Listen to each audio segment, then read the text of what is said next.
Uttarakhand express में आपका स्वागत है। आपके साथ मैं हूं नलिनी पांडे। रामनगर से सबसे पहली खबर, यहां पर मोहन के पास अल्मोड़ा और रामनगर के जोड़ने वाला पुल ध्वस्त हो गया है और अल्मोड़ा जाने वाला रास्ता भी बंद हो गया है। भारी बारिश के बाद बरसाती नाला उफान पर आ गया और पानी के प्रकोप से पुल नहीं बच पाया। पहले पुल में बड़ी बड़ी दरारें आई और फिर कुछ देर बाद पुल ध्वस्त होकर नाले में समा गया। दोनों तरफ काफी गाड़ियां भी हैं जिन्हें पहले ही रोक दिया गया था। तस्वीरें साफ देख सकते हैं, पहले पुल पर दरारें आ गई थी, इसके बाद ट्रैफिक को रोका गया था और फिर पुल भरभराकर नाले में गिर गया। दो तस्वीरें, भारी बारिश का कहर किस प्रकार से बरप रहा है आप देख सकते हैं। ये देखिए मोहन रामनगर की ये तस्वीरें हम आपको इस वक्त दिखा रहे हैं। अल्मोड़ा और रामनगर को जोड़ने वाला ये पुल है जो ध्वस्त हुआ है। अल्मोड़ा जाने वाला रास्ता भी बंद हो गया है। भारी बारिश की वजह से इस तरह से प्रकोप देखने को मिला है। पहले पुल में बड़ी बड़ी दरारें आई और फिर कुछ ही देर बाद पुल ध्वस्त हो गया।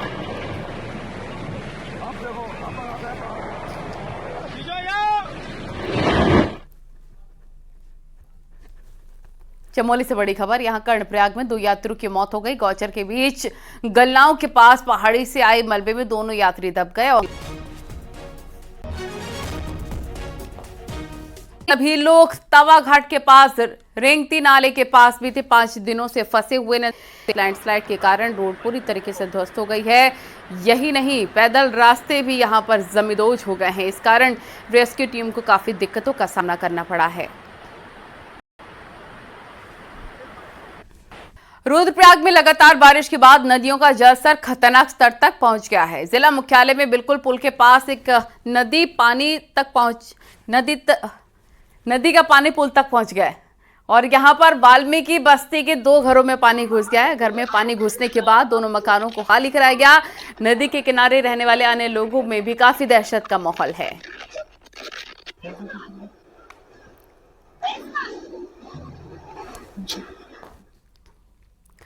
और पहाड़ों में पिछले 3 दिन से लगातार बारिश हो रही है। वहीं चमोली में नदियां उफान पर हैं। अलकनंदा नदी रौद्र रूप में बह रही है और अब खतरे के निशान से ऊपर बहने लग गई है। बताया भी जा रहा है पहाड़ों में हो रही बारिश की वजह से जल विद्युत परियोजना बैराज से पानी छोड़ा जा रहा है। इसकी वजह से लगातार नदी का जलस्तर बढ़ता चला जा रहा है। विष्णुप्रयाग में अलकनंदा और धौली दोनों नदियां पूरे उफान पर बह रही हैं।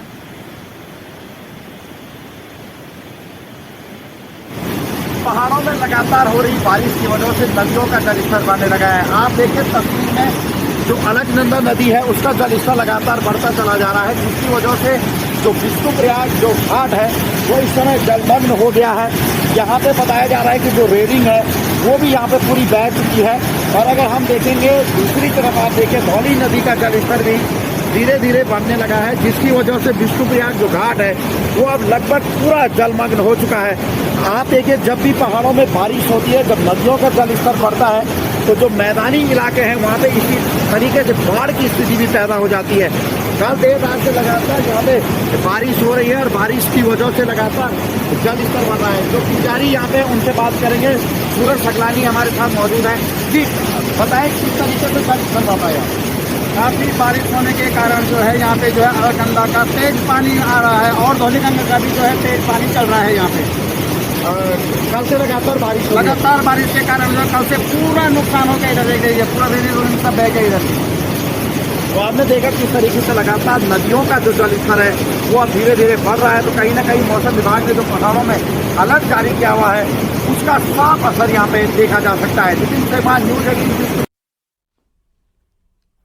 और अगर आप हल्द्वानी की सड़क पर चल रहे हैं तो सावधान हो जाइए, क्या पता कब कौन सा गड्ढा आपको झटका दे दे। हल्द्वानी में कई जगहों पर रहस्यमय तरीके से सड़कें धंस गई हैं। अब इसकी वजह से बारिश इसकी वजह है या कोई और वजह है, इस रिपोर्ट में देखिए।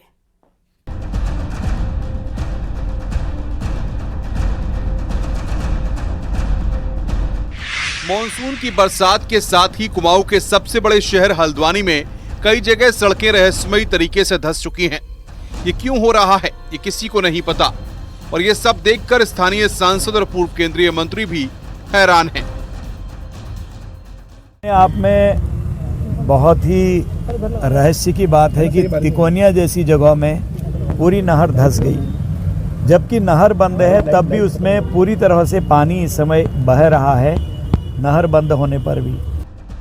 दूसरी तरफ अधिकारी इसे बारिश के दौरान होने वाली सामान्य घटना करार दे रहे हैं और ट्रीटमेंट की बात कर रहे हैं। जहाँ तक सड़क पर जो पॉटहोल्स डेवलप हो जाते हैं मानसून में, उसका मुख्य कारण ये होता है कि सड़कों के दोनों ओर अगर हमारा निकासी समुचित नहीं है और कहीं पर भी वाटर लॉगिंग होती है तो उसकी सरफेस डैमेज होती है। लोक निर्माण विभाग और नगर निगम हमारे शहर की आंतरिक सड़कों को मैनेज कर रहा है। उसको अभी हम लोग दिखवा रहे हैं, यदि कहीं पर ऐसी स्थिति उत्पन्न होती है तो उसको रिपेयर कराया जाएगा। दरअसल हल्द्वानी में तिकोनिया, बनफूलपुरा, हीरानगर वो इलाके हैं जहां बीच रोड जमीन धंस चुकी है। ऐसे में लोग अब डरे हुए हैं। हल्द्वानी से न्यूज़ 18 के लिए शैलेंद्र नेगी की रिपोर्ट।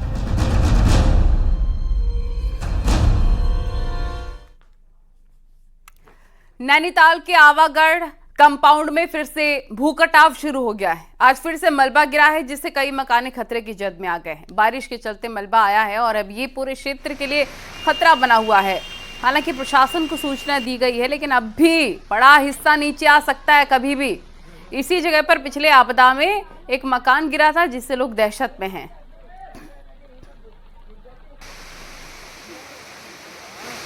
तीन दिनों से हो रही बारिश अब नैनीताल के लिए डेंजर बन गया है। देख सकते हैं कि ये चाटल लॉज आवागढ़ वाला कंपाउंड है।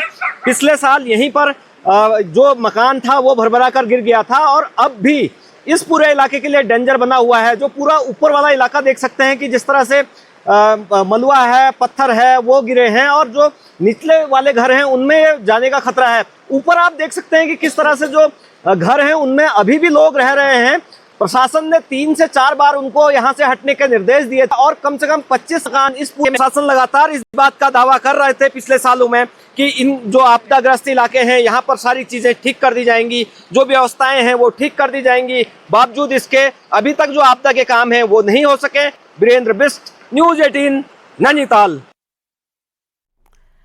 तो देखिए, लगातार जो बारिश हो रही है कंटिन्यूअसली, पिथौरागढ़ में नदियां उफान पर आ गई हैं और पुल भी खतरे में आ गए हैं। जौलजीबी के पास गोरी नदी उफान पर है, जिसे देखते हुए प्रशासन ने अलर्ट भी जारी कर दिया है।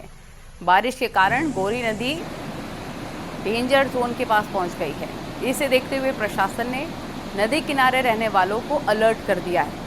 साथ ही इन इलाकों में आपदा प्रबंधन की टीमों को भी अलर्ट मोड पर रहने के निर्देश दिए हैं। गोरी नदी के साथ काली नदी भी 2 दिनों से चेतावनी के स्तर के ऊपर बह रही है।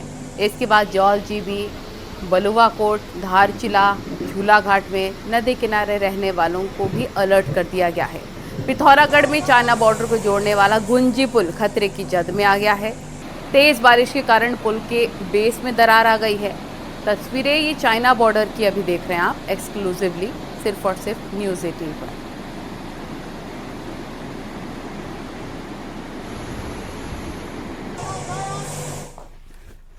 और पौड़ी के बीरोखाल क्षेत्र के सुकई, कुड़जोली, तोख समेत आसपास के गांवों में एक बार फिर से आपदा जैसे हालात पैदा होने लग गए हैं। यहां पर भारी बारिश का पानी और मलबा अब ग्रामीणों के घरों में घुसता हुआ नजर आ रहा है।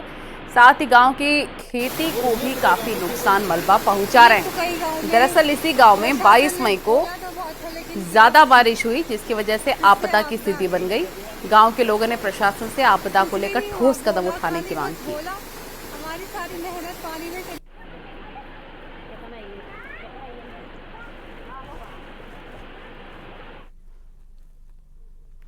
और रामनगर में झमाझम बारिश के चलते धनगढ़ी नाला उफान पर आ गया। नेशनल हाईवे 309 पर स्थित इस नाले में जलस्तर बढ़ गया है, जिससे ट्रैफिक रुक गया है। और जिस तरह से बारिश हो रही है उससे लगता नहीं है कि बरसाती नाला जल्द शांत होने वाला है।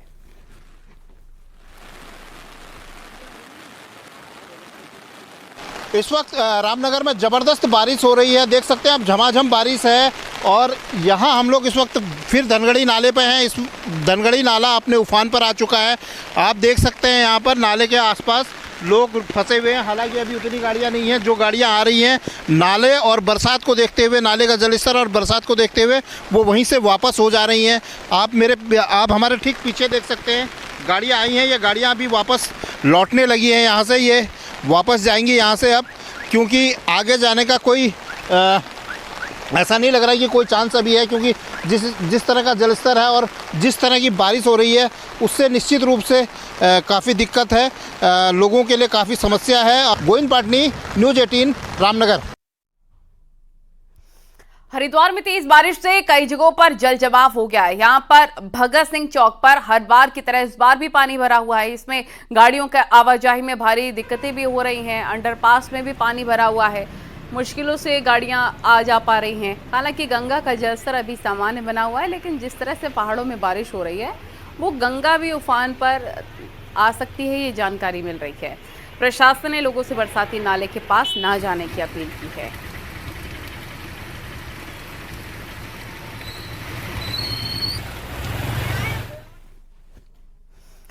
तो कोटद्वार भाबर क्षेत्र का एक बार फिर से बाजार से संपर्क टूट चुका है। पिछले बरसात में माला नदी पर बना पुल ढह गया था, वहीं पर अब नदी पर बना वैकल्पिक मार्ग भी ध्वस्त हो गया है। लगातार हो रही भारी बारिश के चलते नदी पर ह्यूम पाइप से बना वैकल्पिक रास्ता भी, यानी कि जो ऑल्टरनेट रास्ता है वो भी ढह गया है। भाबर क्षेत्र की 40,000 से ज्यादा आबादी का फिर से कोटद्वार से संपर्क कट चुका है, जिससे कि आम जनजीवन अस्त व्यस्त हो चुका है, यानी कि आम लोगों को काफी परेशानी हो रही है। वो आज पहली ही बरसात में तहस नहस हो गया है, ढह गया है, जिससे कि भाबर को जोड़ने वाली लाइफलाइन जीवन रेखा जो है फ़िलहाल रुक गई है। भाबर के सामान की, कच्चे माल की आपूर्ति, राशन की आपूर्ति, हर चीज़ में आने जाने आवाजाही में हर व्यक्ति को यह समस्या का सामना करना पड़ेगा। कोटद्वार समेत पहाड़ों में हो रही भारी बारिश के चलते एक बार फिर से माला नदी उफान पर है और हालात ये हैं कि जो माला नदी का जो वैकल्पिक रास्ता बनाया गया था माला नदी पर, वो अब टूट गया है। ये आप तस्वीरों में देख सकते हैं कि किस तरीके से जो रास्ता है वो टूट गया है और अब जो भाबर क्षेत्र के जो लोगों की जो आवाजाही है वो नहीं हो पा रही है। वैकल्पिक जो रास्ता था जहाँ से वाहनों की आवाजाही की जा रही थी, जो ट्रक आवाजाही जिस रास्ते से करते थे, वैकल्पिक रास्ता था ह्यूम पाइप से बनाया गया, वो ढह गया है। उसका जो अप्रोच है वो ढह गया है और जो वाहन है अब वो दोनों ओर खड़े हो गए हैं, क्योंकि आने जाने का कोई रास्ता नहीं बचा है। और अगर आप तस्वीरों में देखें तो वो जो पुल है जो पहले ही ढह गया था, पिछले बार की जो बरसात आई थी उसमें धराशायी हो गया था, वो अभी नहीं बन पाया, जिसके लेकर ये एक वैकल्पिक रास्ता हालांकि बनाया गया था, लेकिन अब ये वैकल्पिक रास्ता भी नहीं बचा है। अब एकमात्र जो रास्ता है वो कर्णाश्रम रूट है। जो कर्णाश्रम रूट है उसके रास्ते आवाजाही हो रही है, लेकिन वो लंबा रूट है और लोग इसी रास्ते से आवाजाही करते थे। बड़ी खबर मिल रही है देहरादून से। बारिश के हालात को लेकर मुख्यमंत्री पुष्कर सिंह धामी ने हाई लेवल मीटिंग की है। मुख्यमंत्री ने सभी अधिकारियों को निर्देश दिया है कि 24 घंटे अलर्ट मोड पर रहें और सीनियर अफसर जिलों के साथ कोऑर्डिनेशन बनाकर रखें। मुख्यमंत्री ने गढ़वाल और कुमाऊं के कमिश्नर से अपडेट भी लिया है और मौसम को देखते हुए स्कूल कॉलेज खोलने पर फैसला करने के लिए कहा है। आपको बता दें कि पिछले 3 दिन से राज्य के कई हिस्सों में लगातार बारिश हो रही है।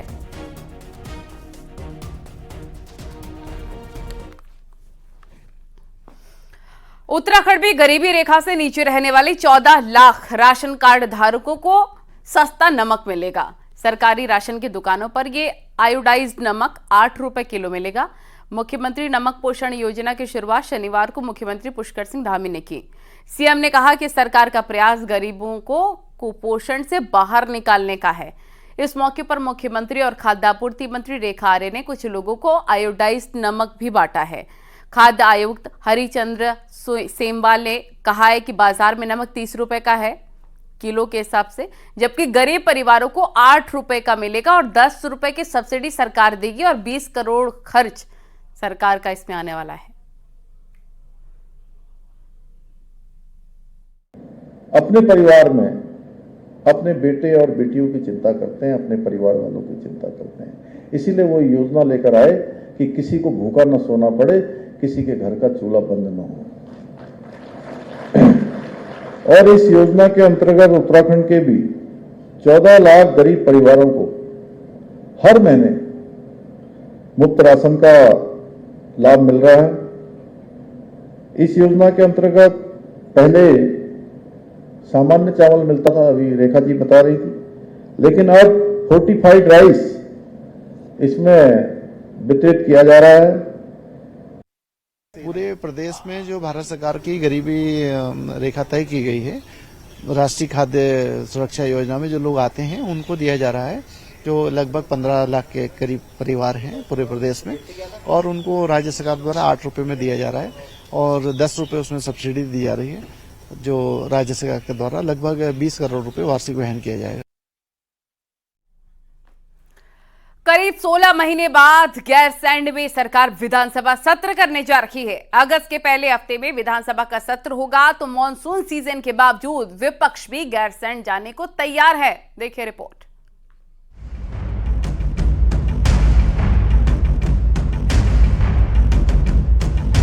साल 2023 के बजट सत्र के बाद अब तक गैरसैंण में विधानसभा का कोई सत्र नहीं हुआ, लेकिन इस बार सरकार गैरसैंण में सत्र को तैयार है। संसदीय कार्य मंत्री प्रेमचंद अग्रवाल के मुताबिक विधानसभा सत्र अगस्त के पहले हफ्ते में होगा और इस बार का सत्र गैरसैंण में होगा। हम इस बार गैरसैंण ही कर रहे हैं और अब मैं ये कह सकता हूँ कि जुलाई माह में तो बारिशें कुछ ज्यादा रहती है, तो हम अगस्त के फर्स्ट वीक में इसे गैरसैंण में जो है हमारा सत्र प्रस्तावित है और जैसी कैबिनेट की स्वीकृति होगी तो हम इस सत्र को गैरसैंण में करेंगे। पहले तैयारी जून महीने में गैरसैंण जाने की थी, लेकिन इस दौरान पहले लोकसभा चुनाव के रिजल्ट और फिर 2 उपचुनाव से प्रोग्राम गड़बड़ा गया। इसीलिए अगस्त में गैरसैंण में विधानसभा सत्र होगा। वहीं गैरसैंण में सत्र करके सरकार विपक्ष को हमले का मौका नहीं देना चाहती, जबकि नेता विपक्ष यशपाल आर्य पहले ही कह चुके हैं कि सत्र गैरसैंण में ही होना चाहिए। सीनियर विधायक प्रीतम सिंह का कहना है कि कांग्रेस हमेशा गैरसैंण में सत्र को तैयार होती है, लेकिन सरकार वहां सत्र न करने के लिए विधायकों की आड़ लेती है, जैसे मार्च में हुआ। विधायकों के कंधे पर बंदूक रख कर के चलाने का प्रयास जो है सरकार ने किया और गैरसैंण में इसीलिए सत्र आहूत नहीं किया है। ये सत्र अगर मानसून में आप करने जा रहे हैं, हम पूरी तरीके से तैयार हैं और मानसून के सत्र में जो है सरकार को घेरने का काम करेंगे। गैरसैंण में सत्र से पहले हमेशा वहां ठंडा और व्यवस्थाओं को लेकर सवाल उठते रहे हैं। अब देखना होगा कि इस बार बीजेपी विधायकों का रुख क्या रहेगा। हालांकि सरकार बरसात के बावजूद गैरसैंण में सत्र को तैयार है। दीपांकर भट्ट, न्यूज़ 18, देहरादून।